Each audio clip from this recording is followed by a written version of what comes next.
average uniform of a private in the Confederate Army, the type of people that you would have been seeing around Tennessee roughly 159, 160 years ago. There was many battles, as you may or may not know, that happened just right in this area. So, and Mr. Rogers here is wearing the uniform of a Union private. And around this area, we would have been fighting against each other.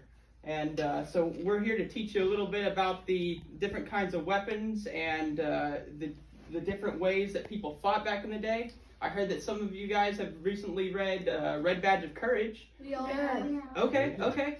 Yes, that's fantastic. So you guys know a little bit about the Civil War already.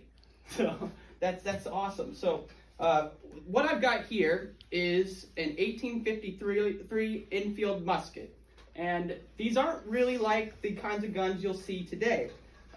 These kinds of guns take a little bit longer to load, whereas with a lot of modern rifles that you'll see used in the military, they can shoot maybe 30 rounds in one without having to reload. Oh yeah, you're talking about modern 30 weapons, to 60 rounds. With this, you only get one shot and you got to reload, and it takes a while. So we'll actually walk you through how that's done in a little bit, but first I'll let Ben talk a little bit about his uniform here. Oh, good. Thank you, Ben. Good morning, Ben. Good morning. This is great. We got 3 Bens in one room. How nice. Do you know if any of your great-grandparents were in the Civil War? Does anybody No. know that? My Yes. dad was in the Air Force. Your dad was in the Air Force. Well, so was I. My grandfather's dad and my ever grandfather's dad. Yes. Wow. Excellent. So you have connections. That's wonderful. Well, Ben asked me to talk about the uniform. Yes, it is a wool uniform, which makes you nice and warm on a winter day like this.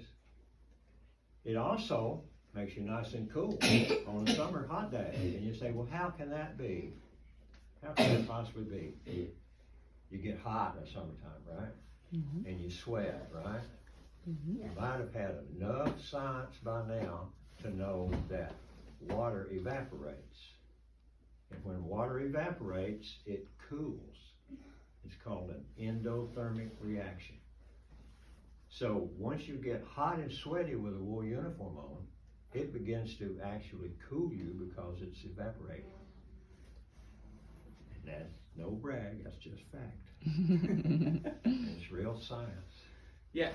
And two, let me just tell Ben about a few of the accoutrements that we have here. Certainly. All of our items that we're wearing, we use a big word to describe them, accoutrements. What now? You know that word, Accoutrements. accoutrements. And that includes your weapon, your bayonet, your haversack. This is your personal bag where you can carry whatever you want to carry in it. I also have one of those. And Ben has one of those. And we carry various things in these, I think. Yeah. I have a water bottle in mine. I have an extra hat to keep me warm. You He can has wear an this at extra nighttime. It looks like one of those things. Yeah, Well- you might Looks like have a seen Scrooge wear this. Yeah. It looks like something you put on someone's head so if you kidnap them, they can't say. Well, you could maybe use it like that too if their head was small enough. My head's small enough. That's Riley. So, what goes with the musket? This is a 1863 CS Richmond musket. Now, you probably haven't studied this yet, but do you know the term Harper's Ferry Arsenal? Do you know about that? No. Well, early in the Civil War, the Harper's Ferry Arsenal was commanded by the Union Army, okay? And the Confederates came and attacked it and subdued it and disassembled all of the equipment that was in that factory and took it down to Richmond, Virginia and set it up and started making their own rifles because it was a rifle producing facility. And it made the Springfield rifle, which looks exactly like this one, and in every detail is exactly like this one. The only difference, and I'll show you, is on the lock plate, it says CS Richmond. Okay, can you see that? You guys got good eyes, I know you can see that. C.S. Richmond right there, and it says 1863 right there. I don't have that. You don't? Well, let's get closer to you then, so you can see it. I don't see it. There you go, you see it? Excellent. It's just etched in there. Excellent, everybody can see it. Okay, so it's 1863 C.S. Richmond, which is exactly like what? Springfield. 1863 U.S. Springfield. Okay, not everybody knows these details. Yes.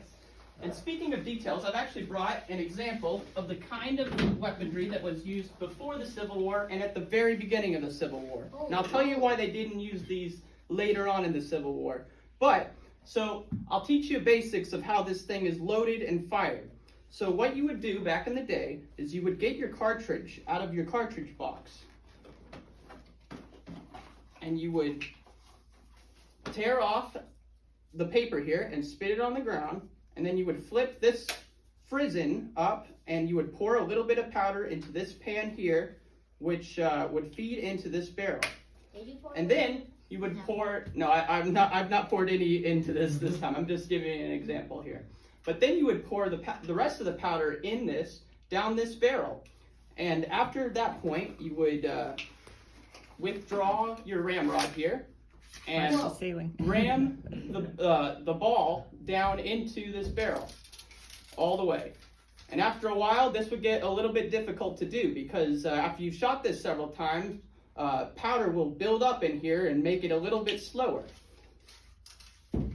So then you put the ramrod right back.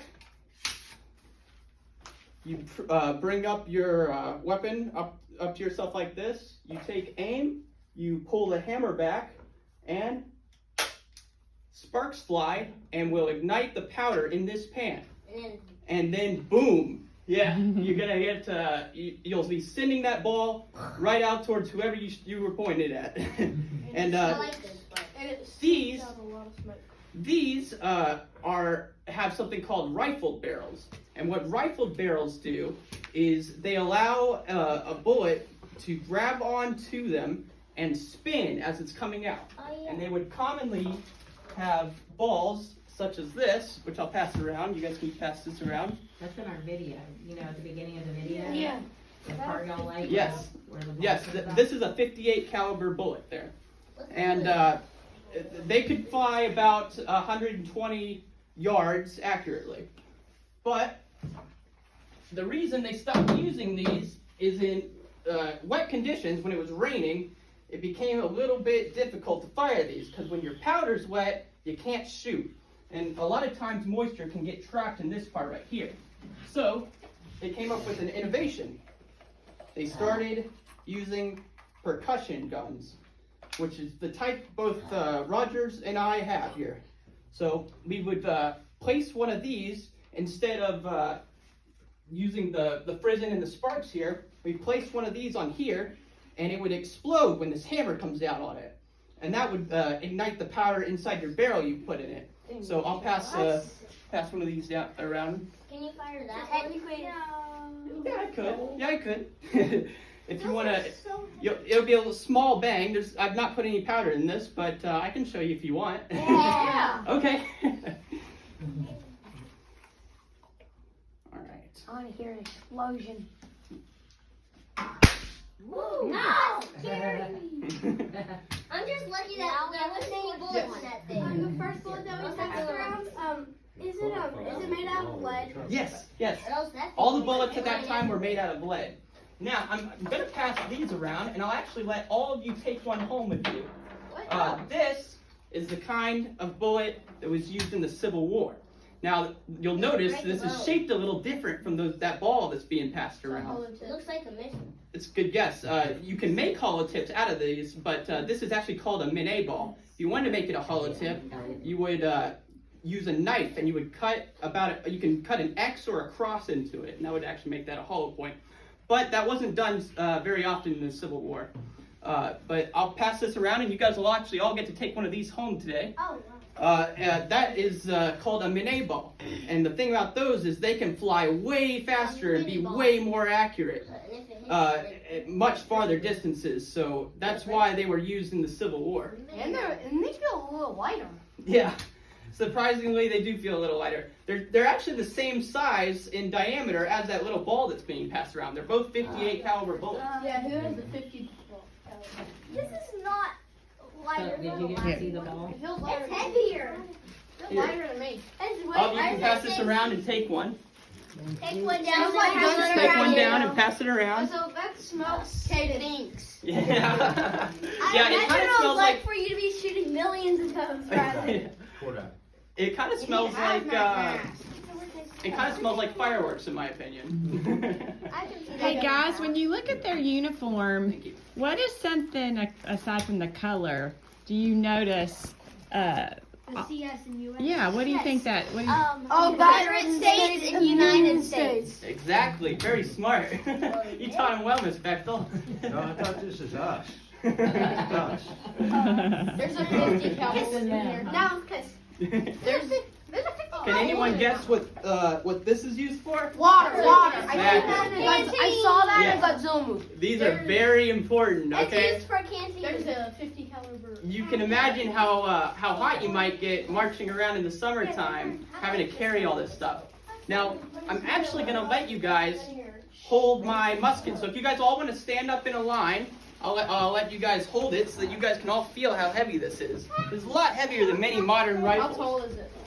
It's gonna be taller than some of you as well. Yeah. Ellie, Did everybody get a bullet? No, I didn't. I know. Okay. And there's a rifle. They use teeny tiny Okay, just rifles. leave the ball in there. Oh, Just take it. It's teeny tiny. that's almost taller. I have my own cricket rifle at home.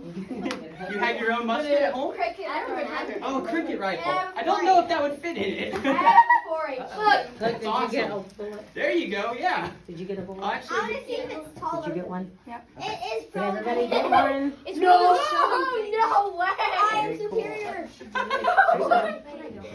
go. They're barely even Did taller. you get one? I am allowed it if she is. This is someone really close. Oh, wait, you- Somebody did you get a bullet? like the round one. I got a bullet. You guys are also like the round one? Texas or I'm something? Oh no, don't do that. Abby, did you get one? Safety, don't point a gun inside. Yeah. I think everybody got one. It would. Number one rule. Everybody got one. I'm gonna show them this I card. loaded through my head. These are, 'cause this is in the video too, right? Where it comes to like Okay. his shoulder. After you- You don't point at anybody's wrist. Oh, it is a big device, yeah. I'll do that in just a second. Let's do something else first, Sure. okay? Because we're winging it today. Yeah. You know what winging it means? Yeah, trying something out. Just freestyle. Mr. Stipnoff is Freestyling going it. to listen to the commands that I'm going to give, and he's going to do exactly as I did. Shoulder, arm. Rest. Carry arms.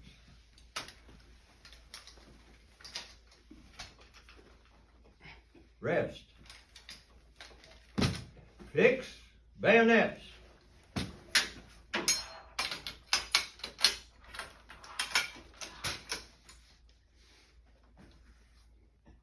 At ease. Now, did you see anything interesting there? Yes, the bayonet. Oh, I know what a bayonet is for. What's a bayonet for? When it takes so long for you to load the gun that by the time you've loaded the gun, those people are already in your face. So just stab them. Exactly. They're for stabbing people. This is going back to one of the most primitive weapons of man, which is the spear, and it's still used in modern armies today, though to a much lesser extent than was used in the Civil War. Right. Great. So it makes it look ugly and menacing. It's a psychological weapon. We know that word these days. So let's make ourselves safe first of all. Team Chun. Unfix bayonets.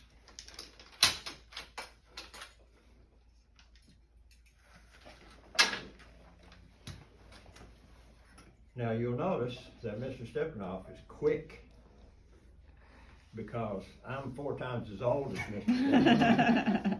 Stepanoff. And I teach him everything I can because he learns quickly. Thank you. My great grandfather was in the Civil War. And my great grandfather was in the Civil War. There's a lot of difference. I'm 80 years old, in case you want to know.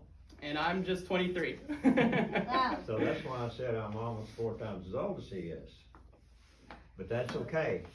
If you eat right, if you exercise, if you love Jesus, you'll live a long time too, because the word says what?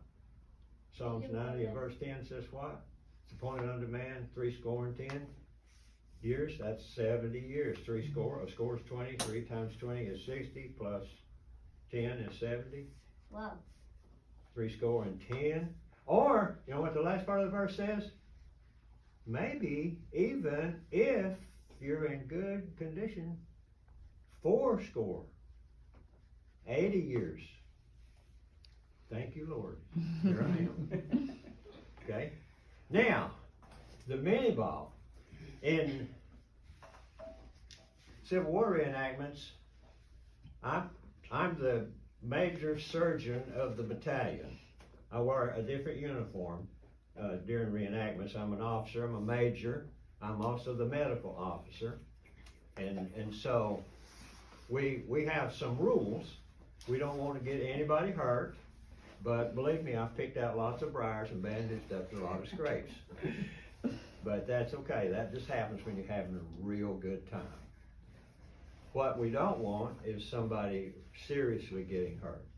So if you go to a Civil War reenactment and you see someone fall to the ground as if he's been shot, if there's a medical services person in the group, you will see that person approach the person that's down and probably say these words: "Are you okay, soldier?"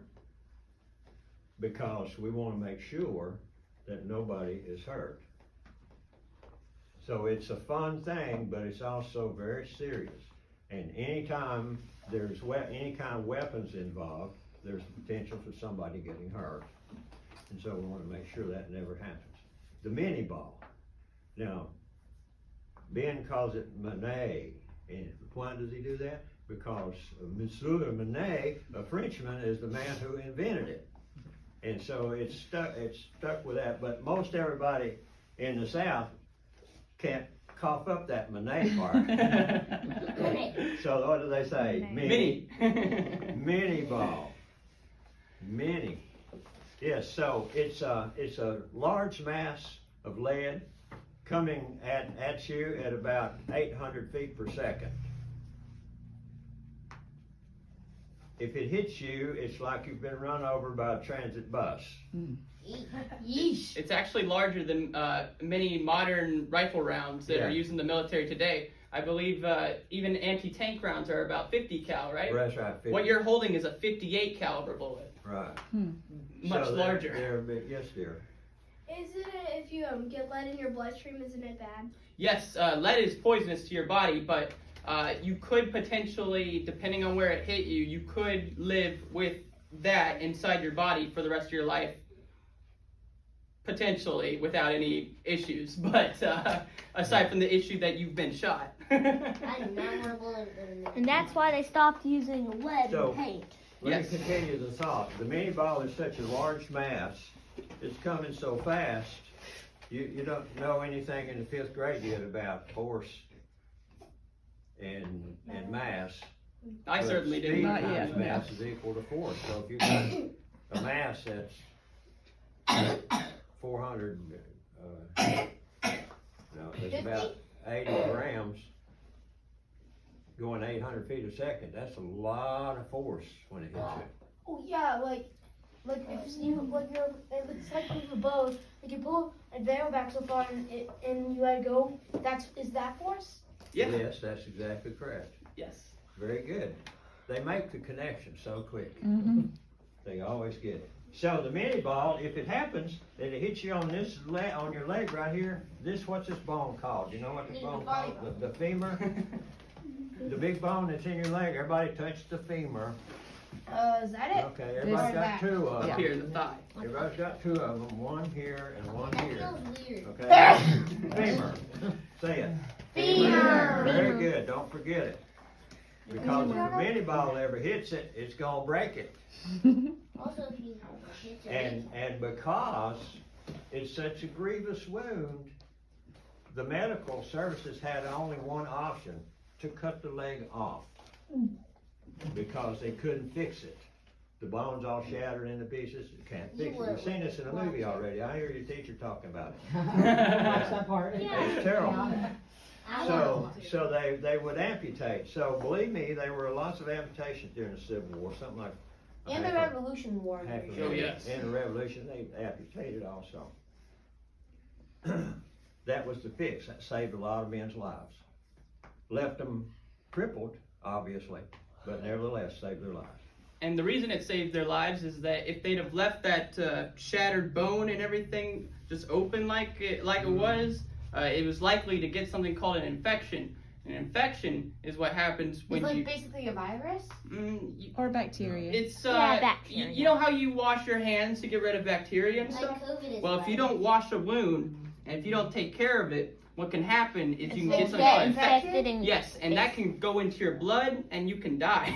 So. Or get or very they Well, basically you'll probably just get very stitch. sick first and then Right. die. They'd also stitch I up always say if they that stop on if they the stitch leg. up the wound and all. The leg What is would leg? still be there, but since it's shattered, Mhm. it could still get infected. Yes. Okay, so I know Because some it of could you at easily home get have a cut shelf and- somewhere that you put all your little trinkets and stuff that you found. I want to drill a little hole into it and make it into My a grandson keychain. has all kinds of things like this. And he's in the 10th grade, so. Had it for little. So when you get that home, be sure and get on your Chromebook or whatever you use and look it up. And see how much money it's worth? Well, No. it's probably worth about $1.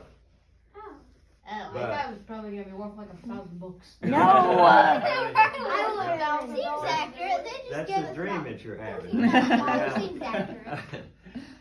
So I want you to do that when you get home, or when you're at your computer later, look it up so you learn a little bit about it. How do you understand, spell okay? it? How do you spell Monet? M-E-N-E-E. Is it M-A or M-E? M-E. If you have- M-E-N-E-T? No, it's- You know, I'll if you, use the mini. you know, It's there's a a, name, so it's And weird. E-T? M-I-N-I-E. you know, there's a voice Oh. thing so you can spell. I'll use So the you say it mini and one. it types it in for it automatically. But it's a name. Yes. Like if I said hook into on our old car, if you said hook into it, since that's my name, it would say cook or something like that. No, it's a hook because like a fishing hook. Yep. It'd say hook Okay. or cook. Let us get back to talking about the bayonet. So there was actually a big issue in the Civil War where more people were shooting at each other than a lot of other wars. And the reason for that is, as we talked about before, the bayonet is kind of a psychological tool. No one wants to get stabbed. Believe it or not, people would rather stand and shoot each other instead of get into a close contact battle and have to fight with their hands and the butts of their rifles and their bayonets, because that just gets real bloody and real gruesome and everything gets tangled up. Back in the early days of the Civil War, people much preferred to stand in straight lines, and officers would work hard to keep their lines straight and fire in volleys or independently, depending on what was given the order there. Yes, this is correct. And if you haven't read or know about Napoleon Bonaparte, have you ever heard that word Napoleon? Know anything about Napoleon so I far? don't think they've gotten into Okay. yeah. Well, Napoleon had military tactics that came with him through the years that were called Napoleon tactics.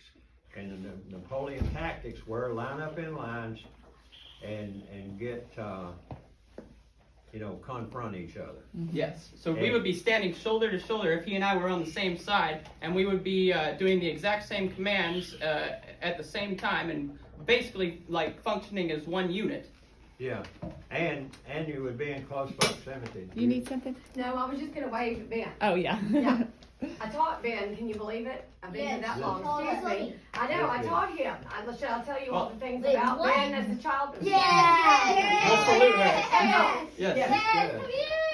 Great. Oh, a quick side note, you'll see a lot of militaries today, they salute like this, but back in the Civil War, they saluted like this, with their hand open. That just looks so funny. It does look kind of funny today. Yes? For like I can't hear you. Yeah, kind of. Yeah, What's that's- the tell me? Yeah. Okay. So where were we? Bayonets. Good. And Napoleonic tactics. Yes, sir. That's it. See, you guys don't have Alzheimer's yet. I'm always doing that to make sure everybody knows where we are. The Napoleon tactics didn't change until after the Civil War. And they finally realized that because they had weapons that were so deadly, they had to change that. This idea of lining up in lines, this rifle literally will kill you at 300 yards. In fact, this rifle will hit a 1 foot square target at 300 yards every time. They are absolutely phenomenally accurate.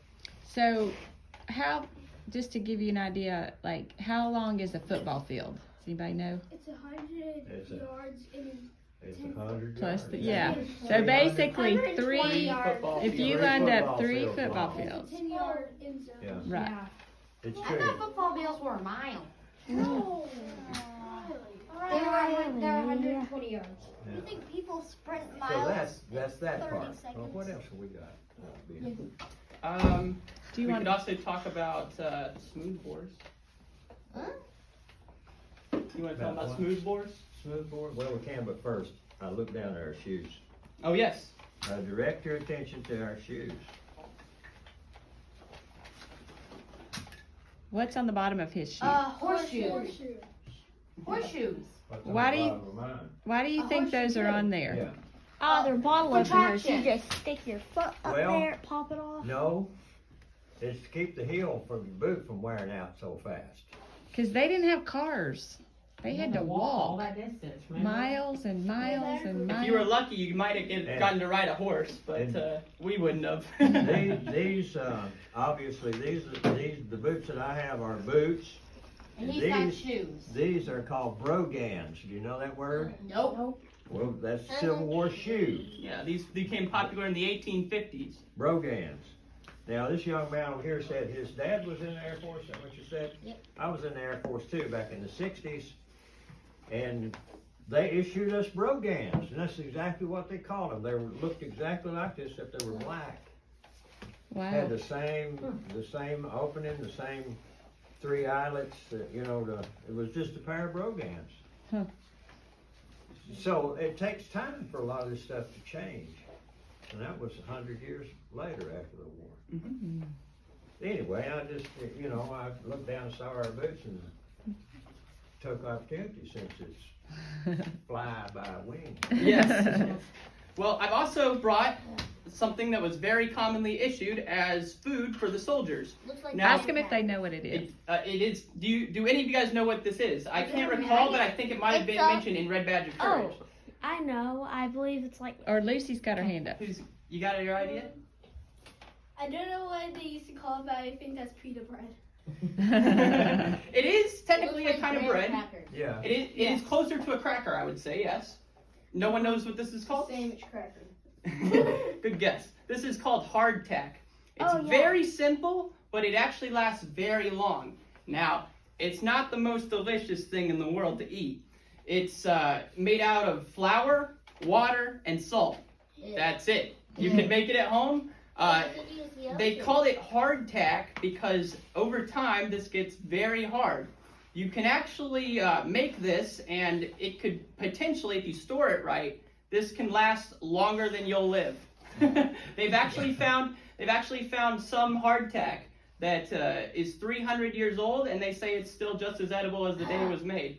So I'll pass this around. I would not recommend any of you eating this. It's been in my bag for quite a while. Break your teeth out. I tried to make some, one year we did it and we made it and then we put it on pans and then it stuck to the pan. I didn't do it properly, but it ruined the pan, so I quit trying to make it. But yeah, I How eat did they those- eat it? So you can eat it raw if you have pretty strong teeth. Me. But a very common thing that was done was to either put it in a stew or in your, if you were lucky enough to get coffee, to dunk it in your coffee to get it a little bit wet. No way. No, yeah, this doesn't taste very good, but it's food. And back in the day, any food that a soldier could get, a soldier was gonna eat. The other thing they were commonly issued was 1 pound of salted pork meat. Now the reason they salted the pork meat was because back in the day they didn't have refrigerators. And so would've meat would gone rot bad very otherwise. fast if you didn't cover it in salt. So it'd be very salty. And what you might do is wipe a little bit of the salt off before you cook it, and then you'd have yourself a little bit of a meal. And soldiers were supposed to get about 1 pound of salt pork and so many biscuits of hardtack, and I can't recall what the standard was in the Union or Confederate Army, but both sides ate this kind of food here. So are you saying, They did. Yes? are you saying that I could still eat that, you just don't recommend it? It seems Yes. harder, Yes. harder to rock. Yeah. It's. I haven't felt it. It would honestly be perfectly healthy if you were to eat it. I just didn't want you to eat it so that everyone could pass it around. Plus everybody, Touched by everybody. everybody's had their hands on it. Yeah. But it won't kill you. It's the ingredients. Yes. Can it last as long as honey can last? Ooh, Yeah. honey can last a very long time. I've heard that in Egypt they've recently Yes. discovered some honey that's still over fine to 1,000 eat. years. So yeah, yeah. I don't think anyone's found any hardtack that's 3,000 years old yet, but haven't there heard is that. some that's in a museum in England that's over 300 years old. So yes, it lasts for a very long time. And if you put it in something really hot, it will still be good to eat. Yes, yes. Deep fry it. Here. Well, see, there is an issue where sometimes bugs get in it. There were all kinds of stories Yeah, that I'm you'll not read if you read into diaries of Civil War soldiers about them biting into it and finding some pretty disgusting maggots or worms that have gotten into it. But I hate the maggots. some of them tried to be optimistic about it and just claimed that it was extra protein. Well, it's true. Right. And if you find a bug in your cracker, don't tell everybody, because everybody else will want one too. Yes, there were many times where soldiers did not even get that, so any food they could get their hands on, they would eat. There were even some instances where, if they were lucky enough, they would send men out into the woods and they would hunt deer. And if you brought back some deer or wild hogs or something to eat, the men in the camp would be very happy to have that over their regular meals. This is a tin cup. Is that for coffee? Yes. Yes. For your coffee, for your soup, it's for your shaving mug, And your medicine? it's for your medicine. It's for anything you can imagine. You can put water in it and heat the water and Even wash a your weapon? hands. Isn't there a way to hold this with your bayonet? But that'd make a hole in it. Yes. You could use, put You could. it on the handle. Then it wouldn't be useful. Okay, who's got two good hands at catch? Me. All right, now. I can have a pass look that at around. That's called a tin cup. Hot potato. That cup has seen 1,000 gallons of coffee go through it probably. Now you may not Maybe have even more. You may not have noticed this on our uniforms, but the buttons on our uniforms are unique. He is wearing eagles. This is a common thing that was on Union soldiers of all states in the North. I am wearing specific buttons that are the seal of Tennessee. This is to show that I belong to the Army of Tennessee, which would have been operating in this area. A lot of times different soldiers from different southern states would have different buttons from their hometown if they could get their hands on it. Or they would just, if that wasn't available, they would use any buttons they could find. Very commonly also they would have buttons that said CSA on them, which stands for Confederate States of America, or just CS. Yes, ma'am? There's something on top of his hat, like for something. Oh, yes. What is that? So, This is an emblem that designates I'm in the infantry. if he was in the artillery, for instance, artillery are the guys that shoot the cannons. he might have one that has 2 cannon barrels, which are crossed on top of his hat. Well, you'd also, it would be, Red. red, Yes. is right. So with the infantry, either it would have nothing or it would be blue. With the cavalry, you would have yellow on your uniform. And with the artillery, you would have red trim. So if you ever see a Civil War movie and you see a guy that is wearing a uniform, but you see a little bit of red on it, that probably means that he's in the artillery. Okay, do you guys know the difference between artillery, infantry, and cavalry? I do. Okay, go. Our infantry are guys the people who shoot the guns. Yes. What's that other another one? Cavalry. Oh, those are people who go on horses. Yes. And then artillery. The one are the people who shoot the cannons. Yes. Good. Exactly. Very good. They're pretty well educated. Yeah, I learned that from a game called Rise of Kingdom. That's awesome. You can learn a lot from games these days. Yeah, do you guys have any questions about the Civil War or any of the battles or anything that you learned in? Go ahead, Riley. What was the final battle of the war? Ooh, that's hard to pin down specifically because there are a few different things that claim to be the last battle of the Civil War, but I'll let Ben Rogers tell you. Yeah, well, the one that's most thought of as being the last battle is the one that took place right before General Lee surrendered. That was Sailor's Creek, Virginia. And that one is generally thought to be the last battle. Now, however, General Kirby Smith did not surrender at that point, and surrendered 3 months later. And he was in Georgia, and I don't know what battle they may have even been in. They may have just finally just decided, okay, we're done. Yes, We're but not doing this there were anymore. also some ships. So you got to think about back in the day. They didn't have the internet or telephones or anything to get a hold of people and spread this news very quickly. So the fastest way you're going to get news to travel is to get a guy to run out on horse and tell people as fast as he can that way. And word will spread through people telling other people that the war's over. Now, there were also people who were fighting on ships. So some of the people who were way out on different ships around the world, they didn't find out till much later. And I actually think that the last ship of the Confederacy to surrender didn't surrender until I think November, which was several months after General Lee had surrendered. Before they found it out. Mm-hmm. And that they actually surrendered over in England. This hat he's wearing, soldiers in the Civil War wore all kinds of different hats. This is a very common one in both where fights were happening over here and over in Virginia and north of Virginia. This is called a kepi. This kind of hat was popularized by the French Army and was used extensively both before the Civil War and after. And mine is called a Hardy hat. It kind of looks like a cowboy hat, but this is not the only kind of hat that the Confederates wore. Confederates also wore hats that were similarly shaped like that, but they would have been colored gray or butternut, like this color. This color is called butternut, or you could call it a shade of brown, but butternut is the more specific term for this color. All right.